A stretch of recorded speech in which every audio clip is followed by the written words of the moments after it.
you're my writing hero, and I can't believe that. Let me just quickly, for my viewers, I will put a better inset, but this stunning book I've just started to read. Well, I wish I'd read it ages ago, but how beautifully written it is, everybody. So, if anybody's needing a place to go in their next journey to understand Katyn, this is the place to go. And everybody in the world must read this as a matter of urgency, frankly. I can't believe how beautiful the book is. So, Jane, what I thought I would do is to ask you just a few general questions about your writing and about Katyn. But then, if you don't mind, what I'd like to go, I've got 6 places in the book which I'd like to go to and just ask you some things to unpack it a little bit more and so on. Yeah, that'd be fun. Yes, I'd like that. Okay. Yeah. Great. Okay, well, so let's begin with a really obvious one. What drew you to Katyn? Oh, God. Madness, probably. I think it goes back to 2010, and there was the Smolensk air crash, when some of your listeners may or may not know, when a plane full of Polish dignitaries on its way to commemorate the 70th anniversary of Katyn crashed in circumstances which were horribly sort of echoing of the original deed. And from brief moments, Katyn was in the British press. And I think at the time, I just realized that none of my friends had ever heard of it. And that sort of got me thinking. And it took quite a long time before that came to fruition in any meaningful way. But I think that sort of started me off. And then I became, when I decided I wanted to write about it, I very quickly knew that I wanted to write about it in a different way than I had seen it written about, particularly recently. So there's a kind of division between sort of before the end of communism and after the end of communism. So prior to the end of communism, when it was still, the fake idea that it was a Nazi crime was still being perpetrated, sort of promulgated, I think it was still, people were still aware of it in the West up to a certain point, up until the 1970s or 80s. And most things that were written about it tend to be written from sort of exile perspective, and a lot of the investigation came from that perspective. After 1990, there was this massive outpouring of scholarship and writing about it in Poland, and zero in the West. And so partly I wanted to bring it up to date, but also I felt that one of the issues with Katyn from a Polish perspective, as someone who's kind of partially an outsider, I'm half Polish, you're sort of half in and half out of that perspective, is that it's such an emotive issue in Poland for very obvious reasons, because the truth was suppressed for so long, that it's quite difficult to write about it in a sort of balanced way. And I found a lot of particularly in a way, the further it gets from the event, the more emotive the writing becomes, and the more that the prisoners themselves become these kind of victims and martyrs without faces. And I was very inspired by the contemporary memoirs of people like Józef Czapski and Bronisław Młynarski, who survived the massacre and wrote with such incredible sort of compassion and humanity and illumination. And so I suppose my writing tends to be about framing large, often quite traumatic historic events through the lens of ordinary people, and trying to imagine what it feels like to be in that situation. And as you've pointed out, I ended up writing not one book about it, but 2, which is an act of supreme folly. Well, thank goodness you did. Thank goodness you did. Do you want to, may you explain a little bit about your own Polish background? You say you're half Polish. So care to share the story? Sure. My dad was Polish. My mum was British. They're both dead now. He came over in the war, at the beginning of the war, as a child. So his father was a sort of minor member of the Polish government. He was an economist. He worked for the Bank of Poland. And so they got out right at the very beginning of the war on the government train that was carrying the gold. It was a very exciting story for my childhood. And they came out via Romania, and then they went to France, and then when France fell, they ended up in the UK. So he spent, you know, almost all his life in Britain. So we were not brought up in a particularly Polish household. Yeah. What was the question? You've answered it. The Polish connection yourself. Yeah. And that's that. So next question would be this then. I'm Polish citizen. My mother was Polish also, and I have how do we? You say in Surviving Katyn, and I'm afraid I'm only up to the first 50 pages or so, but you have a section on why Katyn, not a section, but you write about why it's important to remember Katyn, and that's partly why I'm doing this play, because I want to keep this. So what can you share a little for my? I have Polish people in my viewership and also English people. So how would you explain to UK people first why we should continue to remember Katyn? Well, it's a very apt question, isn't it? Considering the brutality of the 20th century and the number of, you know, you're horribly spoilt for choice when it comes to mayhem and murder and brutality. And I think Katyn's worth remembering for two reasons. Partially because even amidst the kind of Stalinist brutality, it's very unusual that he chose to dispatch, murder such a large number of foreign citizens on Soviet soil. It was actually a big, you know, quite a big step to do that, and the subsequent cover-up had to be so elaborate as a consequence, because you couldn't control the narrative as easily as you could when Soviet citizens were involved. You know, and it's worth pointing out that in April 1943, when the German army announced that they had discovered mass graves in the Katyn forest, which were the graves of one of the three prison camps, the Kozelsk camp, that at the same time, they also announced that they had discovered a mass grave in Vinnytsia in Ukraine of thousands of bodies, which was part of the terror, you know, Stalin's terror. And that's, you know, to a Western audience, that's maybe less well known, because of course, you know, the fact that Ukraine was part of the Soviet Union it was easier for them to cover up those kind of things. But the other reason why I think it's important, why Katyn is important, is because of the nature of the sort of, if you like, the narrative that followed the events. So it's unusual, even in sort of Soviet terms, in the sort of spectacular length and depth of the kind of construction of the lie around it. So the fact that, you know, when the massacre first happened, that the NKVD took such extreme caution to ensure that, you know, not only was it kept secret, but that, you know, the prisoners left willingly and joyfully, thinking they were being sent home. And the small number of survivors, you know, thought that they were the unlucky ones who'd been left behind. Yes. And you know, the fact that the secrecy of that could have been maintained indefinitely had it not been for the fact that the Germans discovered that mass grave.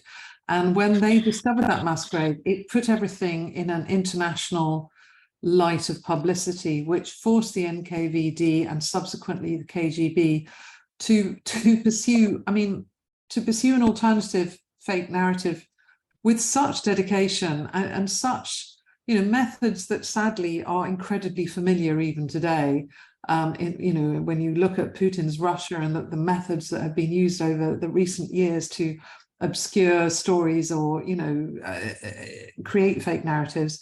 And I think that makes it very important, because I think it shows us a lot about the methodology of the NKVD, and there's a direct lineage from the NKVD down to the KGB, down to the FSB, about, you know, how you construct false stories, how you deny, how you suppress witnesses, how you pursue things. It's, you know, from an intellectual point of view, it's fascinating. It's completely fascinating. From an emotional point of view, it's horrible. And I suppose in a way, that's what I mean about the difficulty of distance, that I think you know, within Poland, it's such an emotive subject. It's very difficult to look at it and go, that's intellectually interesting, because Yes. you know, Yes. because you're thinking about how horrible it is. One of If my that actors. makes sense. Does that make Yes, sense? it really does. It really does. And one of my actors last night, one of my beautiful actors, I may say, because they will all tune into this, obviously, when I put it out. They're all beautiful. Well, yes, they better. I tell you what, because she said we were just chatting before the start of the rehearsal, and she said, it's all happening again. It's all happening again, you know, in Ukraine and so on. And, well, I have to say that I found myself thinking last year that, you know, I wrote this book on the understanding that these events were in the past. And then when the war happened in Ukraine, when they invaded Ukraine, I sort of thought about this book and I thought, I'm not sure I could write it now. Wow. I really don't think I could, because I think it is too close to the kind of horror of what's going on in real people's lives, you know, and I tried to recreate these things. But there's a certain distance that you have thinking that you're writing about history, however painful it is. And then when you think about people who are experiencing things now, right now, it actually doesn't bear thinking about. And yet it must be thought about, mustn't it? You know. And well, let's come to the book then. I'm so excited. Let me see if I can think straight. Are we being? I mean, is this going out as we talk, or are you going to edit it? No. I'm going to edit it, and then, like I said, okay. I'll send it. In which case, could you just hold on one sec, because my front door's going. I need to just yell to my son to make him open the door. Of course. Hal, can you get that? Thank you. Sorry. No, actually, people really love things like that. They love the humanity of it. Or if I suddenly burst into flames or something. Open the door. Yes. Yes. Right. Okay. Let me not waste any of your time. No, so that's fine. I mean, it's just stunning to me. First of all, it's stunning to me how I'm not going to be able to avoid some spoilers. I'm just not. So let me try and not avoid them, but still preserve the intrigue. So, for example, I was stunned when I got, from a writing perspective, I was stunned when because all the way through, I was thinking, I've got to, and I'll want to come to one of the characters who I know you didn't invent. In a moment, that's going to be my first dive into the book. But I was stunned. Am I right that most of the characters, including Kozłowski, are composites from your imagination? No, a lot of them are very closely based on real people. Kozłowski himself, so I took a kind of line that I had to respect the you know, historical fact, and any character that retained their real name had to, you know, I wasn't going to really make up stories about them. I would put dialogue in their mouths. I might, there's what Tomasz, the Kęczynski, I did play a little free, fast and loose with him. I love him so much. I know. I know. And then Kozłowski was based on a real, the doctor. So he was the kind of key to how to write the book, actually. And I found an unpublished account of his time in Starobielsk, this real doctor. And it sort of provided enough detail but because he wasn't well known like Chapsky or Młynarski, you know, because he wasn't someone who I felt I'd be messing with, I thought I'll take some elements of his real life and then I'm going to embroider it to create this fictional character. Right. A large number. So I sort of built up the characters through reading lots of different accounts, reading the NKVD accounts, which provide a kind of mirror image of some of the events that you get in the in the Polish accounts, where you find the same things where they try to celebrate November the 11th or something, and you hear the Polish, this is what they tried to do, and then you hear the NKVD report about what the prisoners tried to do, and it allows you to kind of cross-check things. And I mean, I find that kind of thing rather fascinating. But yeah, I mean, I should probably, yeah. No, the other doctor, whose name I can't. I won't be able to pronounce. Yes, he's.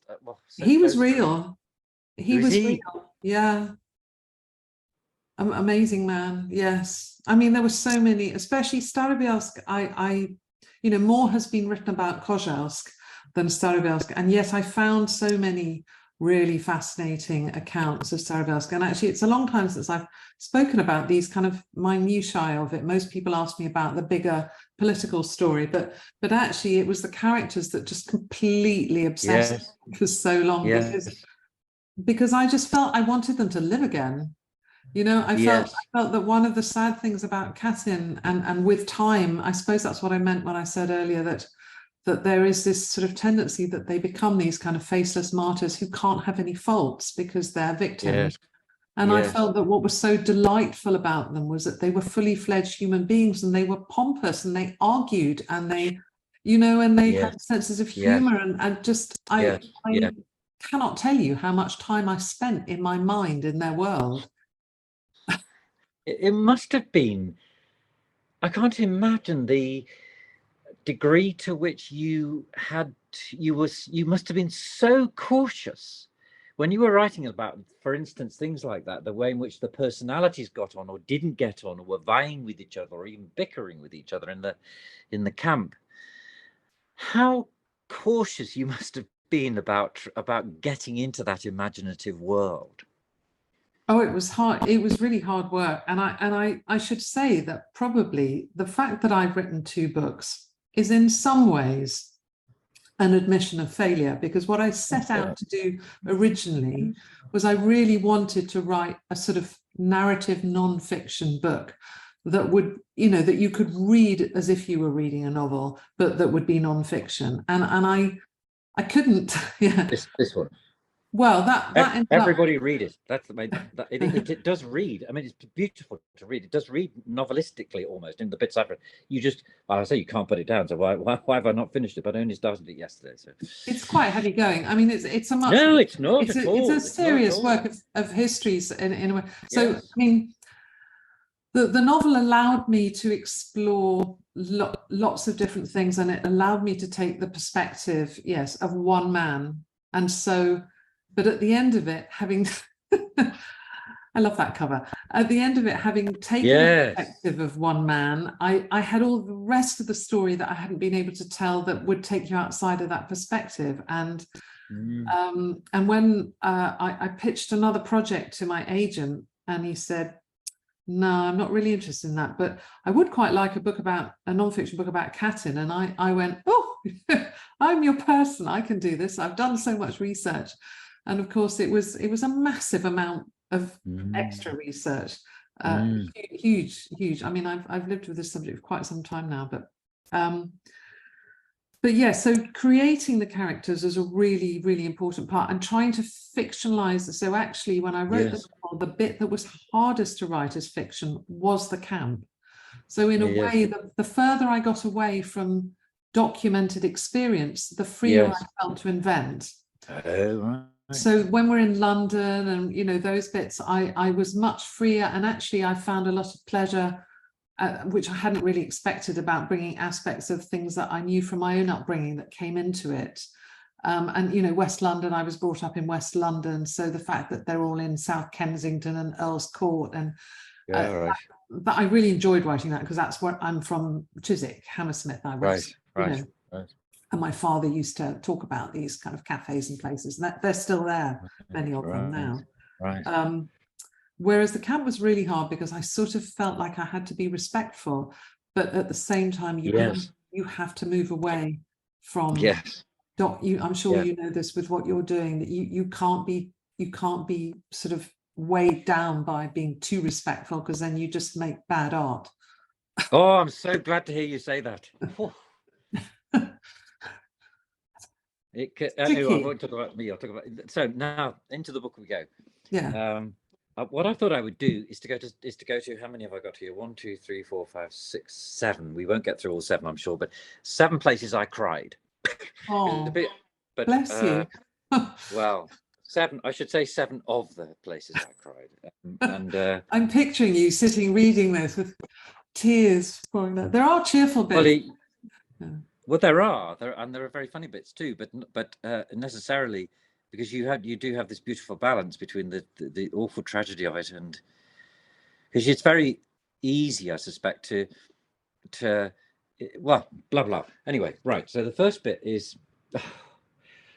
I just had to. My partner is Polish, and she must be fed up with this because every so often I would read a bit like this bit and say, "Oh, you must hear this. You must." if for no other reason that I couldn't pronounce the names, and of course she can. But there's this stunning piece in the Kensington Hotel where. I love what you do with time, by the way. You know, it's just sort of you. 1 minute you're here, and then suddenly, and I thought. And then when we get into the camp, I thought, well, let's go. That's it now. We're going to settle in the camp. But oh no, we don't. Oh no, we don't. And those final sequences, which are just beautiful and absolutely universal, it seems in my perspective, as much to do with age as to do with anything else. You know, it's funny. A lot of it was written around the time.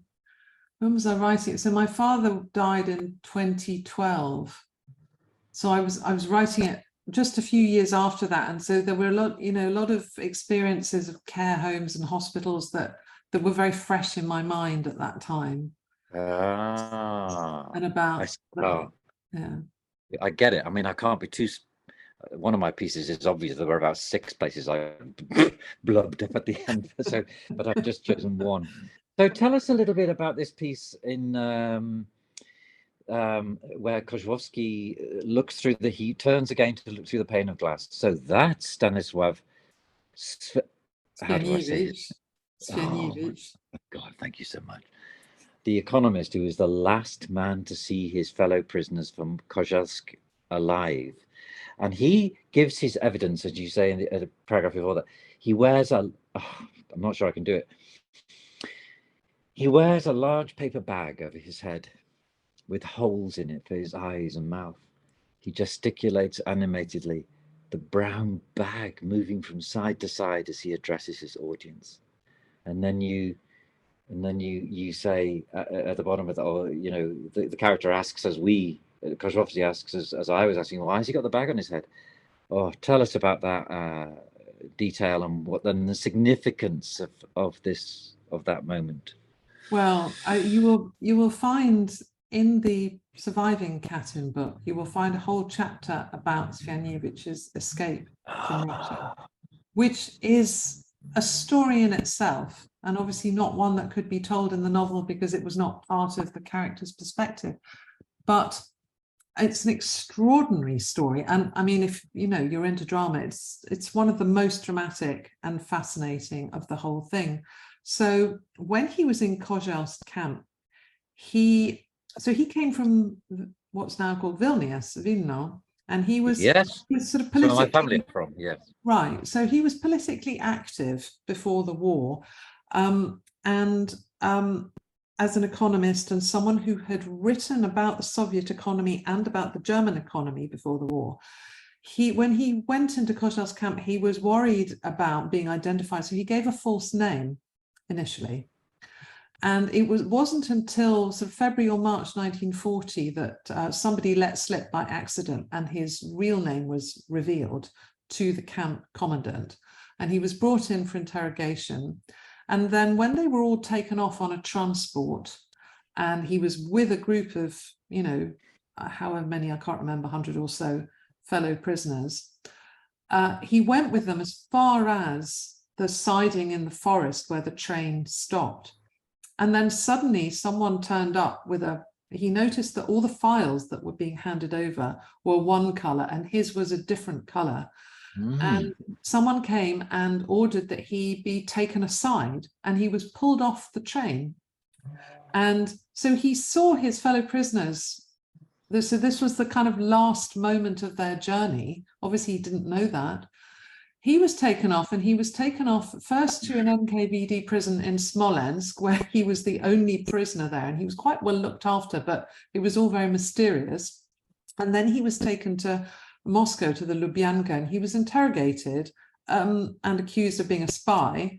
And basically what he realized after a while is that the Soviets were interested in what he had written about the German economy before the war. And I mean, the long and short of it was he got sent to a gulag, basically. So he got sent to a gulag where he had the most horrendous time, nearly died, was saved thanks to the kindness of several fellow prisoners, including the guy that looked after the mortuary, the kind of mortuary that they had there in the camp, who told him that this guy used to allow prisoners who were getting very, very weak and close to death to come and lie down in the mortuary underneath the bodies, because it was warmer there or something. I can't even remember now. It was warmer there. Anyway, he survived. And when the tide of the war changed, when the Nazis invaded the Soviet Union in 1941, and you ended up with Poland becoming indirectly allied to the Soviet Union, and the Polish army was allowed to form on Soviet soil, and all those Polish deportees were liberated. Theoretically, anyone who was in a camp should have been liberated at that time. And one of the main focuses of the Polish ambassador, Stanisław Kot, who was criticized for many, many things. He was not the most effective ambassador to the Soviet Union, but one of the things he really, really worked hard at was to try to free the hundreds of intellectuals and scientists who had been deported to the Soviet Union, and to get them out. And Swieniewicz had been specifically requested, they knew where he was, and they knew they had to get him out. And anyway, it's a very long and very dramatic and amazing story. But, the fact was that as long as he was in the Gulag, nobody in the NKVD was really worried about what he might have seen or what he might not have seen. But as soon as he was free, he became a threat. And so he very nearly wasn't allowed to leave Russia. I mean, his story of escaping from the Soviet Union is, heart-stoppingly dramatic, involving a last-minute drive through a town and running onto a boat, and finally he gets there, and then the boat gets stopped on the way, and it's just all these inexplicable power cuts, and that was an extraordinary story. And even when he was in exile in the West, he still would occasionally sort of have odd, attempted sort of accidents and things that would happen to him. So he gave evidence, and anonymously, as quite a few people did, because he had family still in Poland, and so anyone who still had family in Poland giving evidence at the Madden Committee inquiry had to take precautions to make sure that they were not. Sorry, that was a really long answer. No, it's beautiful. Very exciting story. I looked him up a little bit on Wiki, I'm afraid to say, but that's as far as it got. But I will pursue that story more. But the bag on the head, Jane, that's, that's an incomprehensible now, isn't it? Isn't it? That's sort of, to me, it summed up so much of the post-truth thing that you talked about earlier. How do I tell the truth? I can only tell the truth with a flipping bag on my head. Otherwise, myself and my family are at massive, massive risk. How humiliating that a human being who's been through so much himself could only be protected. I couldn't imagine what it must have been like. The moments where somebody said to him, look, here's a bag. There are some holes in it. Do you want to pop it on? Really? Well, that's probably the least of the things he was worried about. He didn't see, when I was preparing the other book, one of the photographs that we used, the photograph of him, we got it directly from his daughter, who is still alive in Poland, or she was a couple of years ago, in her 90s, late 80s and 90s, and she hardly saw him. She was brought up in Poland. She hardly knew him because of the fate. Oh, awful. But But let's hasten on to the next one, which is, God, so many. I could almost literally open the book at any point. It's a very And gratifying. there was this. Oh my God! It's stunningly written, and the balance. How one of the reasons I'm such a fan of your writing is, as with any great writer, or somebody who tries to do a bit of writing themselves, you look at it and think, I read it and think, how are you pulling this off? This balance between almost a sort of lyrical style you have, and the sort of the beauty of the prose becomes almost poetic at times, even in the prison. Then there's this piece.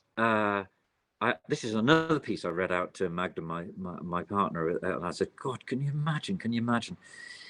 The news broadcast, the news bulletin, we're in the camp now, the news bulletins broadcast every hour consist of generally of long enumerations. This is you're writing about what the prisoners had to endure listening to the propaganda from the Russians about the German victories. I mean, it's inconceivable how history can be so ridiculously backwards. They wait impatiently for these signals from the outside world, setting up a rota to ensure that no bulletin is missed. And during the last week of November, it's fallen to Chapsky to cover the late evening shift. Every night, standing huddled in the freezing cold, he listens to reports on events on the Western Front, of which there are few, noting down any information which could be construed as news, ignoring the long reports, this is the bit, from liberated Polish territory, where it is said that rich Poles drink the blood of their impoverished people and starve them to death. That's true. I mean, that was the kind of thing that was said. It was very, very brutal propaganda, very crude propaganda.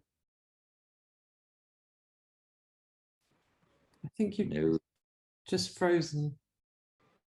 You are frozen, but let us carry. Can you hear me at all? So are you. I can hear you're also frozen.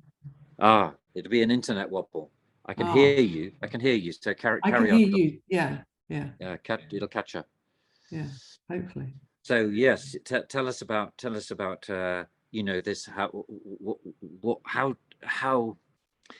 What lengths did the Soviet captors go to misinform the prisoners? Well, the propaganda was, that was being blasted all over the Soviet Union. You didn't get a choice of radio station, did you?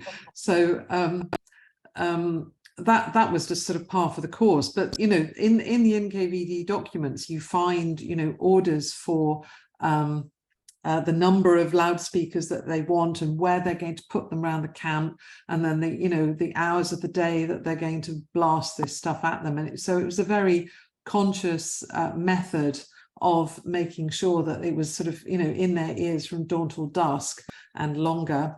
They gave them papers to read, newspapers to read, obviously communist ones. They showed them films. I included an entire list of the films that they were shown in Surviving Katyn, and I had it written all down in Russian. And then when I did the audiobook, I realized I had to read it all out loud, which challenged my Russian, non-existent Russian. Yeah. So it's pretty thorough. Incredible, and yet they resisted. But that rich Poles drink the blood of their presumably this is, my mother was deported, as you know, and as I said to you, and so it would have been her and people like her who were referred to as the rich Poles, and of course she was the daughter of a teacher, which is what my grandfather was. And then there's this piece of, I'm talking about the truth and so on, and coming back to the propaganda a little later on, you write about this day marks a profound shift in perception among those men who have received letters, because the letters from home are, and you this is one of the pieces where I thought you must have had access, because there are the diary. I've read a book in which there are these diaries that were discovered at Katyn. Yeah. Utterly heartbreaking, of course, utterly heartbreaking. But these letters are absolutely, it seems to you could have written the entire novel as a kind of one letter after another received, but presumably they didn't, at home, they must not have had any communication from the prison at all, from the camps? No, so they were only allowed to receive correspondence from November. So they were captured in September 1939, and then from November they were allowed to receive correspondence, and then they were allowed to send one card a month after that. And I think the address that was given was, I remember that the Kozelsk one was something, it was called something like the Gorky Rest Home, Oh my God. which I think caused a sort of domestic incident in one case, where I think a wife wrote to her husband, you know, there you are in some rest home having a nice time while we're all suffering. But yes, I mean, news from the outside world was like, you know, water to a thirsty man. It was the most precious thing. And that's what, and you write then the paragraph on the facing page. Those without letters try to make the best of it, smiling politely as others pour out their relief to anyone who will listen. Biały, ignorant of the fate of his pregnant wife and young child in Vilno, ventures to observe that many of those with family in the Soviet zone of occupation have on the list today, and expresses the conviction that their turn will soon come. You know, this dependency upon it, the vital lifeblood of you know, letters being the communication that keeps you alive, just astonishing. And then and there is this sense of certainly in some of these characters. And then you talk about Tomasz, and he's there as well on that page. Tomasz, and you just write so beautifully and so painfully, a single paragraph. Tomasz has heard nothing from his family in Lvov. Hoffman has no news of his family in Warsaw. And that's it. That's all they get. Tomasz, he's such a, he's one of those characters, one of the many characters where I knew that with the 349, and I knew obviously Kozłowski was going to survive. But I kept reading it thinking, I know this is terrible. Please survive. Please be one of the 349. Please be one of the 349. Well, I don't want to be too many spoilers, but and also Razki appears in this sequence too, and then he appears much later on too, and that. He's a wonderful character, and again, he was a real, you know, most of them sadly are, you know, very close. Tomasz is really the only one who has a name of someone that, you know, is a victim, who I did really take a lot of liberties with to make him into a fully fledged characters. Whereas people like Goralski or Biały, whatever, Hoffman, I made up Hoffman, but and I think maybe that was one of the frustrations having written the novel, of thinking, well, actually, I wanted to write something where I could say, this is true, you know, because the deal that you get when you write fiction that's based on historical fact is great. You know, you get to play with things, you get to invent things, you get to go inside people's heads and write it however you like. That's fantastic. But you also give up the right to say this actually happened, because you're writing a novel. Yeah. So it has to stand as a work of fiction, and so you can't keep pointing at it and saying, "Oh, closely based on fact," or "I did a lot of research." Even if you did, that's not the point of it. And I've had this, you know, this is a debate I've had with myself and with other people about the sort of ethics of writing fiction that's based on fact. And probably because I come from a filmmaking background, and, you know, you'd know as a making drama, you know, the process of dramatization is a kind of in-between sort of place where you're allowed to sort of dramatize factual material without it being quite considered fiction. And I had to make more steps than I think I initially thought I would to make it into a proper novel that was a work of fiction. But I think Surviving Katyn for me is the book that allows me to say, this is evidence, that this is facts, these are things that are all, you know, and even if so many things in the novel are very closely based, you know, maybe one day some poor benighted PhD student can do a comparison of the two.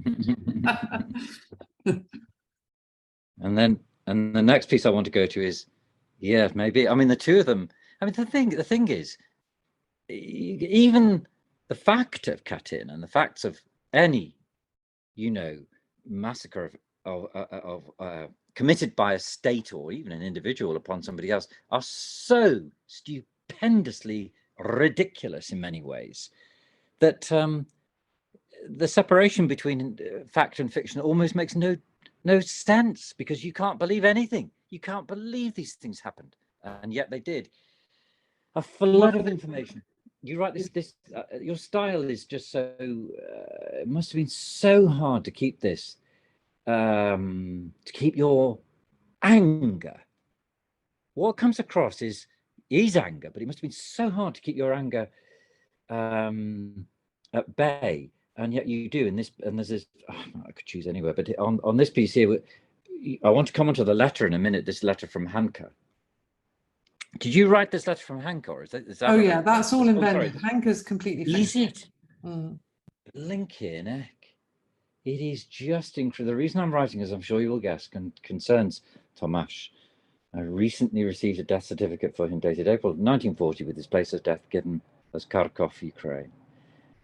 I believe they're returning to Katyn too after the commission, etc. Perhaps we will meet there. With all my best wishes to you and your family. Oh my God, my God. And then in the paragraph before then, this stunning description of the importance of history and our, going back to our very first words, as a flood of information, newspaper articles, television programs, etc., follows hot foot on the official revelations.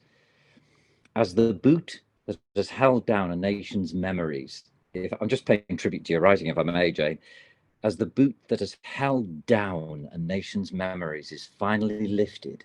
That's just beautiful. The history of the Second World War is suddenly made fresh, and terrible events that happened many years ago resurface with a violence that nobody in the West can hope to comprehend.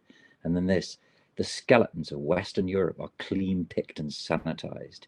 You can look upon them squarely, and they will no longer give you nightmares. The unfinished business of the war in the East now rears up from the grave, the rotting flesh still hanging from the bodies of the dead. That should be engraved in marble throughout Europe. I'm sorry to be out there. You can tell I'm a fan, Jane. Thank you. Really. How do you? Let me ask a really kind of dull question. How do you feel when you write something like that? Do you feel that's it? That does it for me. What is it? Is that what does it feel like? It's a funny thing, the whole writing process, isn't it? Because I teach writing sometimes, and I become really conscious of the fact that some of my colleagues seem to have a much better grasp on the actual nuts and bolts of how you explain writing to other people as a structural process. And I sort of think, oh yeah, I think that's what I do, but I don't do it consciously. I think there's very much when you're writing, there's a sort of place that you get to where there's a kind of flow, and it feels as if you're uncovering something that was there already, and it just feels right. So there's a kind of sense of, I particularly, there's a sense of rhythm in sentences and words where it feels right. But having said that, the editorial process for me involves, endless rewriting and taking stuff out. So I try to achieve economy in whether I'm writing nonfiction or not.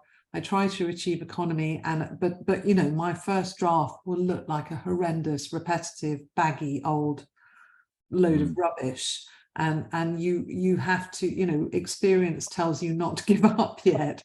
Your first, I say this to young writers a lot, that when you write a first draft, you're so often your first instinct is to throw it away because it's so ugly and ghastly. And actually you just need to have something to work with, and then it is a bit like sculpting. Sometimes you feel that when you look at an amazing sculpture, particularly in stone, you feel that the sculptor has revealed something that was in the rock that already was there. When you look at Michelangelo, when the stone kind of emerges, and it feels like that sometimes with language, that sentences sometimes pop out that just feel right. It's just not a particularly conscious process. And trying to somehow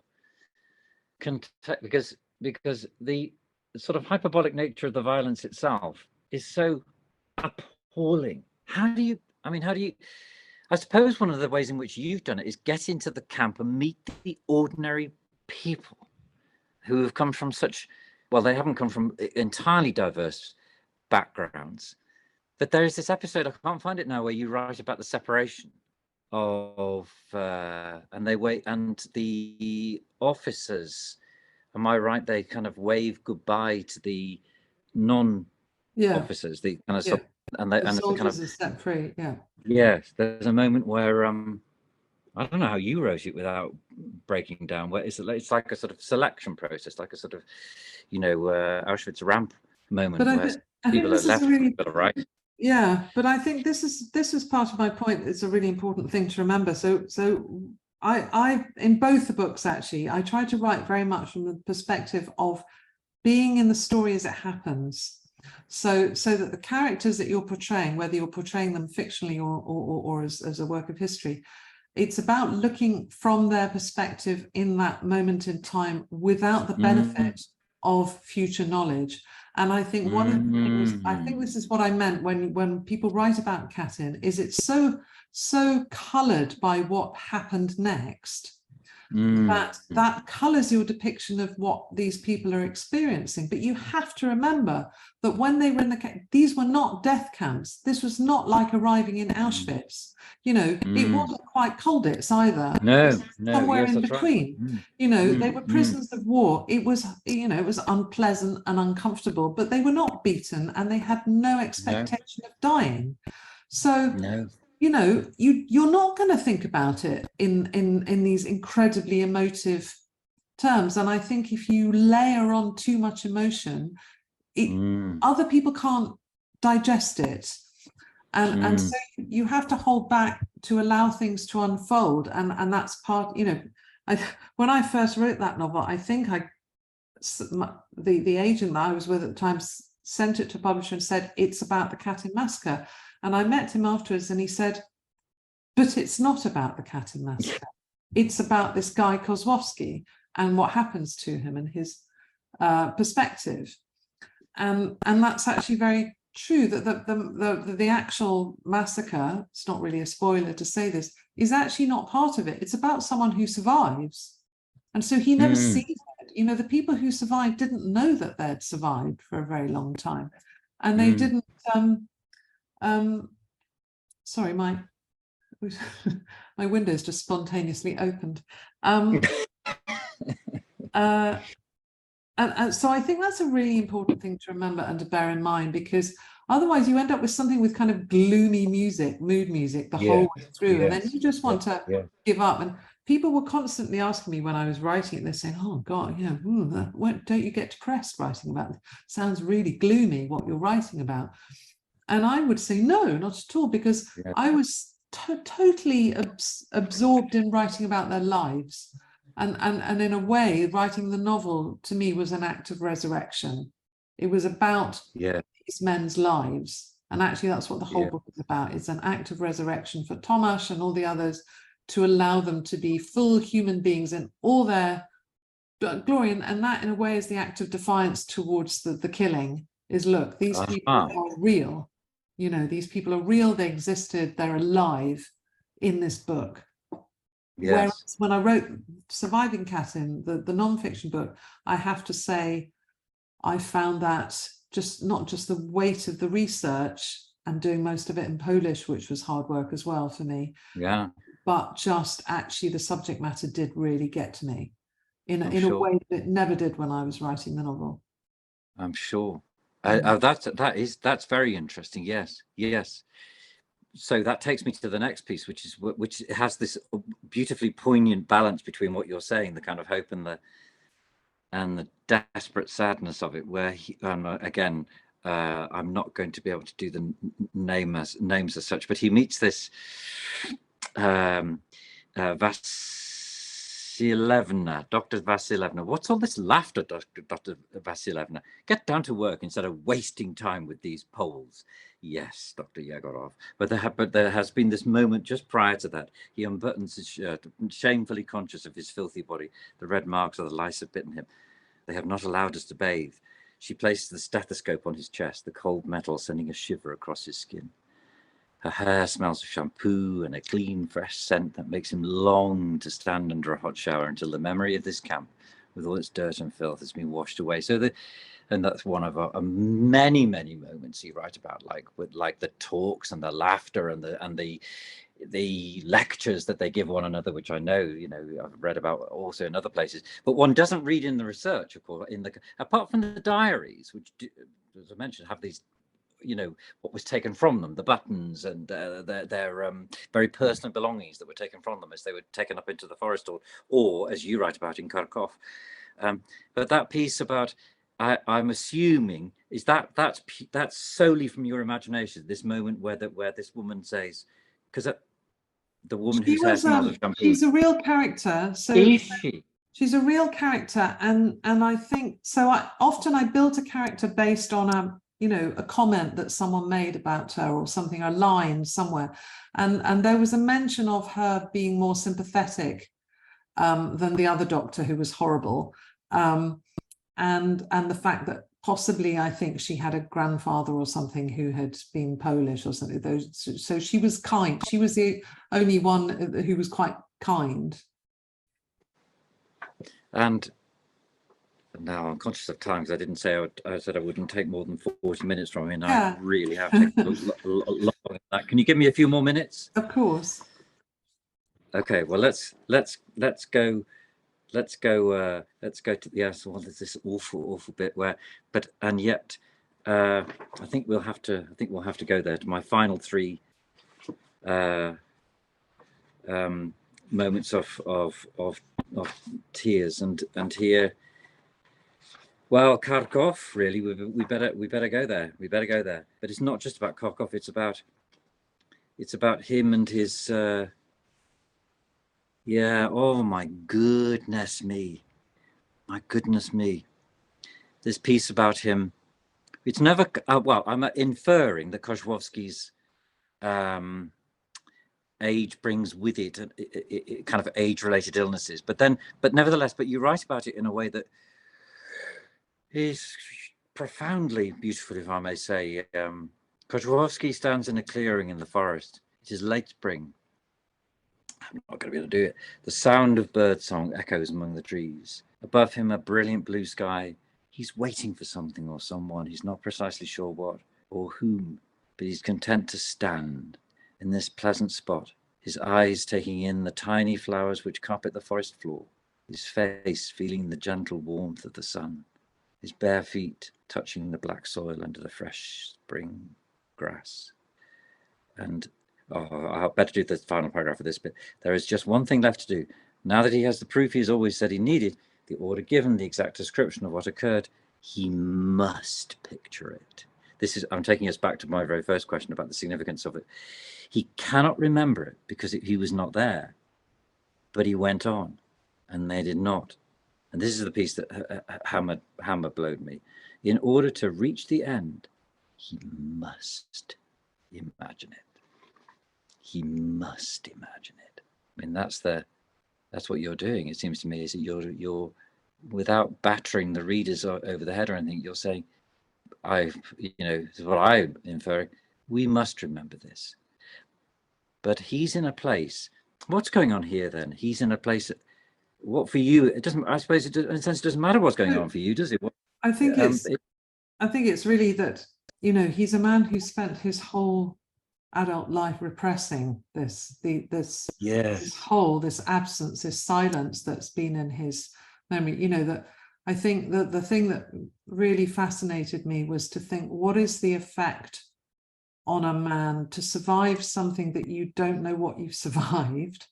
Because he goes through his whole life, he doesn't know what it is. No. Because Katyn, that's the people from Kozelsk. He doesn't know what's happened to the men from Starovelsk. He can infer that it's likely to be something very similar, but he doesn't know for sure.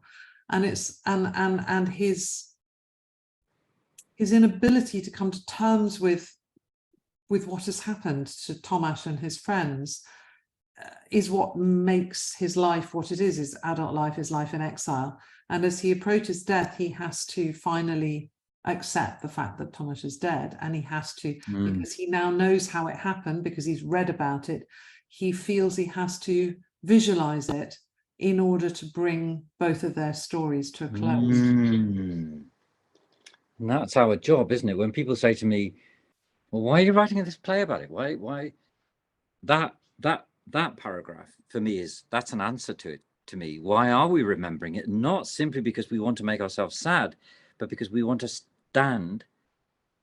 Sometimes memory, this is what I'm inferring from it, and what I got from it.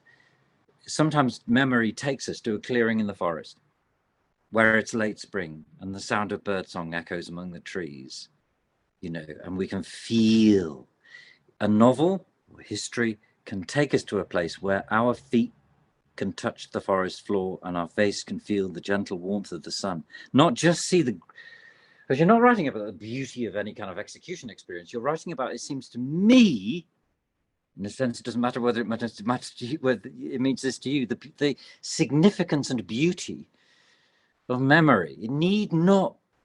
It is important to go to these places in memory, because sometimes it can bring you a sort of peace. That's what I read anyway. This forest is not just the forest. That's the thing about fiction, isn't it? You know, the reader is free to infer what they like. So it's slightly different from how I approached it, but that's your experience of it, which is great. Feels to me. Yes.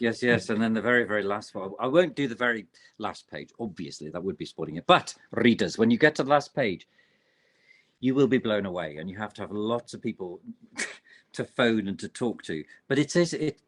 You're not left with a kind of tragic gloom, but you are left with a great sadness. But I've got a question for you, though. Impermanence is the beauty. Go ahead. Yeah. I've got a question for you.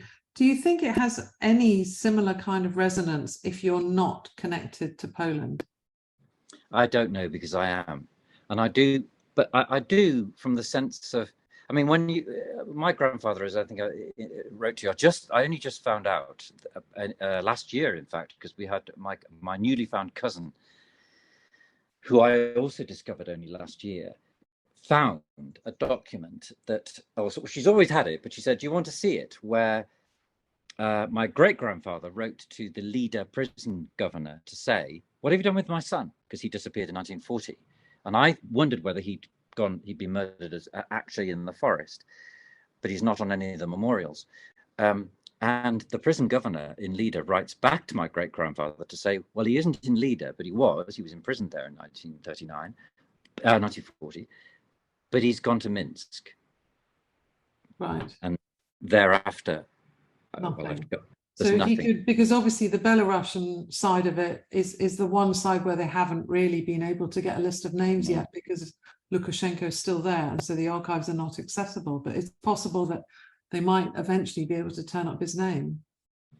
Yes, I mean, I discovered when I was writing this that my great uncle was killed at Katyn, which I didn't actually know I had a great, you know, it wasn't a kind of something I knew about at all. But it was a strange, I suppose it just goes to show how many people of Polish origin, particularly in I suppose, of the diaspora, would be connected in some way, given that most of them ended up in exile. I don't know the details of these moments. This is in Kharkov, and there is this. You refer to this character who I've read about also. This fella who he couldn't live with the guilt. Is that it? Or he described what took place in Kharkov, and that's how we know. What's his name again? I forget his name. Siriomatnikov, I can't remember his name fully. Yes, but he can't. There's so much to this, Jane. I was just looking at this. It wasn't the page I was referring to, so let me go to this one here. Again, but I want to pay a tribute to your writing as much as anything else, because it took me right in there. When I'm imagining what might have happened, which is why I can't answer your question adequately, what might have happened to my grandfather, it might have been like these moments where they're put into they're in the cell, and then one by one, and you have, I think it's Tomasz, one of them, almost pushes his way through his fellow prisoners to the door to say, yes, okay, here I am. Yep, it's me. And you can imagine this without any sense of what's going to happen. One of the guards pushes open the door while the other marches Olgierd out to the courtyard towards another building. And this is these I want to come to. The courtyard is dark, save for the light emerging from the door on the other side where a senior NKVD officer waits. The air smells damp and cool. A covered civilian truck is parked by the door and the tarpaulin at the back pulled down. And here he is, this man who will never be known, but he was there, a man with a cleaning bucket and a mop, leans idly against the wall, smoking a cigarette. He watches Olgierd with indifference as the Polish officer is led inside, and then later on he does his mopping to make sure there is no blood left. But there's that character who there's a whole, please write the novel of this character who stands by his truck just mopping and then leaning. And I was reading him and then thinking, God, I bet he was next. They wouldn't have let him live, would they? This fellow who was mopping up and yeah, don't know about that. Astonishing. 40 minutes later, Siegmund is called. He's taken along the same corridor as Olgierd and out into the same courtyard. And you just keep thinking, Ralski has been practicing his habitual technique of focusing his mind on memories of his home, his wife, his garden. He tries to remember the titles of all the books that used to line the shelves in his study. It's those sorts of details. We're reaching the end now, Jane. So I promise you that you, because of the, if I may humbly say, the quality of your writing, those sorts of vivid details, because it's in the present tense, it's even more vivid. And we're in this character, we're in Ralski's eyes as he tries to remember the titles of all the books that used to line the shelves in his study. He goes through all the names of all the professors who taught him at university and all the students he's taught in turn. He remembers the day when he first met his wife and the day his daughter was born. My God. See, that's why when people, I don't know, that's my answer anyways, and then I'll pass on to you for final thoughts about how we've got to keep this alive, not just asking people to face the horror, is it? It's asking people to face the beauty of the lives that were lived and that are being lived now. This character who remembers in detail that all these things about his life, and the life is so precious, and the history is, I don't know, what do you think? As we wrap up, what message would you want to share with my readers, about my listeners, about what's the best thing we can do? That's it. What's the best thing we can do to honor the characters, some real, some not, that you've written about in this beautiful novel?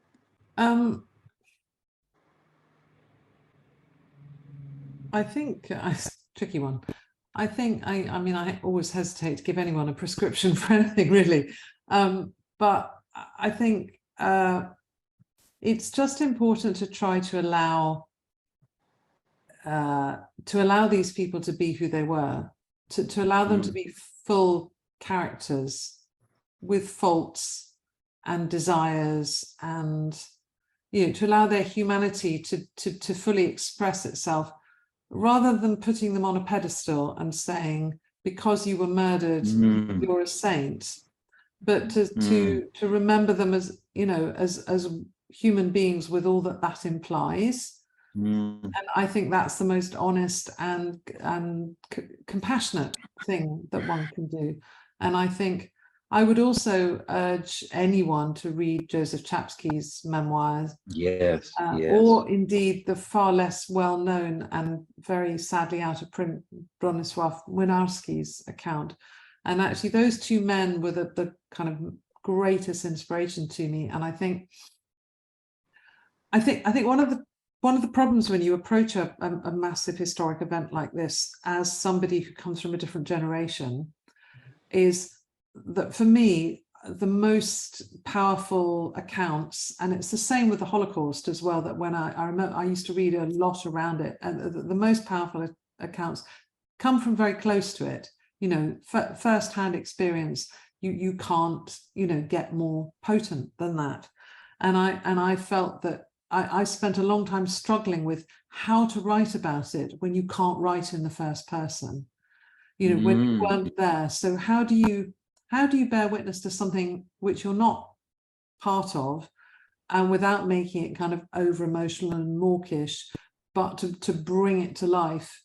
And Kozłowski became the kind of key to the central character, but also in the non-fiction book, in Surviving Katyn, you know, it was just trying to tell the whole story as it unfolded in real time, rather than what most non-fiction books about Katyn do, is they take you through the camps, and then in April, May 1940, you follow the victims, and the rest of it's a little bit of a side affair.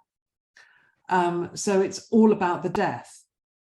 And I've always been fascinated by the survivors, and there are, when you pursue if you do pursue Surviving Katyn, you'll find this, you know, large chunks of the experience of the survivors, which is completely just fascinating on its own terms. You know, being marooned in the middle of the Soviet Union for 18 months, being quite well treated, talking about Proust on a summer's day in the middle of the Soviet Union. It's so bizarre, and there's a whole episode as well, which I also found fascinating politically, about the pro-communist group who get taken to this villa that's dubbed the Villa of Bliss, and this kind of sort of bitter, toxic sort of paradise that goes horribly wrong as they all fight with each other. That I know that's been dramatized in Poland more than once, but there are so many different aspects to this story, and I think it's important, when we remember it, that we remember all of the different aspects. It's such a complex story, and don't reduce things to sort of ciphers. But I don't have a message for people, because I don't think it's, you know, the books are what they are, and I hope people enjoy them. Yes. Well, I completely enjoyed your book. Completely enjoyed your Kozłowski. I loved meeting him. I'll never miss him, because he'll always be there in my memory. And I feel like he is a relative, because that's what you do, isn't it? With characters who become very close to you, you feel very close to, they become part of you, and then no longer the border between fact and fiction is just blurred. I mean, I can't believe he's not real, but he is real, isn't he? If you imagine him, he's real. Real as anything else that you come across. And as a doctor, as a healer, you know, there's a significance to that too. And as I reach my age, you know, your book is also, that's what I wanted to, I'll finish with this, that I want that even if you don't know much, if you're not Polish connected, you are a human being, and you're a human being who will one day get up, with any luck. And that's what Kozłowski does for me. Is it's a journey through life lived, particular past, yes, and into a not a reconciliation, but a facing of the past, and not being crushed by it, but almost liberated by it. This forest thing, you know, and then the very, very last pages. So, Jane, thank you so much for your time today, and thank you so much for your writing. My pleasure. Thank you so much for your enthusiasm. I really appreciate it. Wow. Can I ask you more about your show? Now that are we still recording, or we're still? So yes, tell me about your show. Oh well, now this is also a work of complete fiction, because I started off, because I always knew I was Polish, and then. Are you wholly Polish? Were both your parents? No. My mother was Polish, and my father was Irish.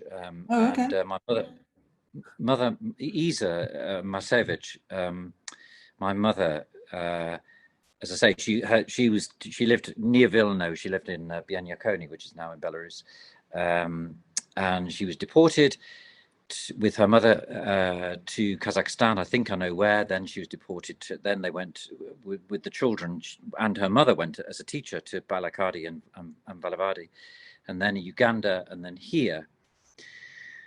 and they came here in 1948. And all of these details about her life came to me in the past 2 years because I was searching for I wondered whether I could, after my parents died, find out anything about my birth family.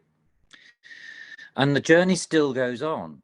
And then I discovered in her adoption papers, when she put me up for adoption, there's a little line saying, details of your father. And she puts, killed in the war. And that's all she puts about Witold Macierewicz. That's what they used to have to say. Yes. Yeah. So that led me Hang into on, thinking. so you were adopted by a British family? Yes, yes. So you yes. didn't know you were half Polish? Adoption being what it was in those days, it was never talked about. I think mum and dad used to say, oh yeah, I think your mother was Polish. And then nothing else was said. The sadness of that is that she died in 1991 when I was 31, and I could have. But there it is. There's shoulds and coulds. It's like your book about. There's no point trying to recreate the past. You have to, as far as you can, explore it and enjoy it and be intrigued by it and learn from it. So I thought, when all this information started to come to me about her and about her father, I searched for grandfather Witold. That was the thing. I thought, I must find you, Witold. There must be more to you than this one line, killed in the war. So I made it a kind of mission to do all I could to search for anything about him. And I found, I won't bore you with the details, but I found a shed load of stuff, including now, where I think he actually met his end. So almost a psychodrama, really. I thought, well, what do I do with all this information? What do I do with it? And I've connected with a few Polish groups through Facebook and one thing and another, and Poles in this town here. And I've met so many Polish people in Stratford where I live, and their story is quite amazing. But the best way for me to cope with it was to think, I've got to write it. I've got to write this. I've got to meet the characters that I've been related to. So the play is about a Polish refugee who searches for his brother. He thinks his brother was killed at Katyn, but he doesn't know. And then, to cut a long story short, he and his wife meet two Russians in 1990 who happened to be over here, a theatre director and his wife, an actor. And the play is about what would happen if these two Russians and these two Poles met, and the Russian character, who I've invented, obviously, was directed in 1940 to be a fireman on the train that took the prisoners into the Katyn forest. So he didn't actually kill anybody, but he was on the train, but he was forced to be on it, and saw the prisoners get taken off and saw them put into the buses and driven off into the forest. And maybe he saw my central character's brother without knowing it, of course. And he's kept that a secret all his life. And then in the play, he reveals this secret to his wife, who didn't know. And he tells Stefan, yeah, I was on the train, and maybe your brother was on it. So what do we do now? What do we do now? And that's what I was exploring, really, is how do ordinary people both face stories that come to them as they come to me, but then how do we live on, and can we reconcile with people who are involved in it? And because in the end, everything is solved through talk and through meeting and through ordinary things, through glasnost, through sitting down and talking with each other. And is it possible? So at the very end of the play, what I've tried to do is to leave it, because there's no easy solutions. You can't write a kind of Disney story about any of this. And so you open next week? Yeah, we open next week. Indeed, we do. Tickets available in all parts of the house. I'm really sorry, I can't. I'm going to be in France from Monday. I'm working on a new book, and I'm just back for a week, really. So I'm back in France again next week. So what's your new book about? Oh, more cheerful stuff. I had this joke with my husband that after having written about Katyn, I was going to write an encyclopedia of fluffy kittens. And that was, sadly, I've failed. My fluffy kitten interaction is confined to Instagram.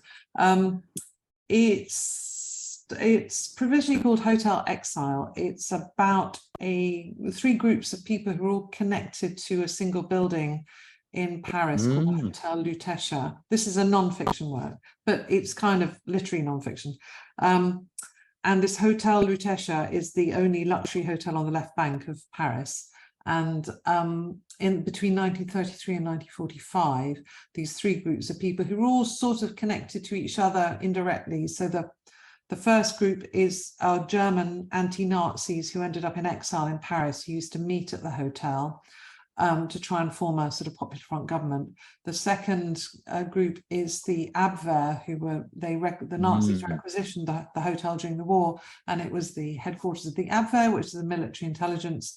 And then just after the war, the hotel was used as a kind of reception center for deportees returning from concentration camps. So this kind of luxury hotel became this sort of full of all these people come back from Auschwitz and stuff. So it's kind of a story about exile, really, different kinds of exile. It centers on three different groups of people, and you follow their stories in three different parts. Wow. So yeah, there's a shed load of research to do for that. I look forward to it. Look forward to it. And I can't wait to continue reading. Let's finish with one last, let me know what you think. Blast of the past. Here we go. Let me know what you think. Thank you for reading both. I appreciate it very much. Thank you for writing them. Jane, thank you for your time. Deeply appreciate it. My pleasure. Good luck in all you do. Thank you. And, good luck with your show. Sorry I can't be there. Yeah. Dziękuję bardzo. Nie ma za co. Proszę bardzo.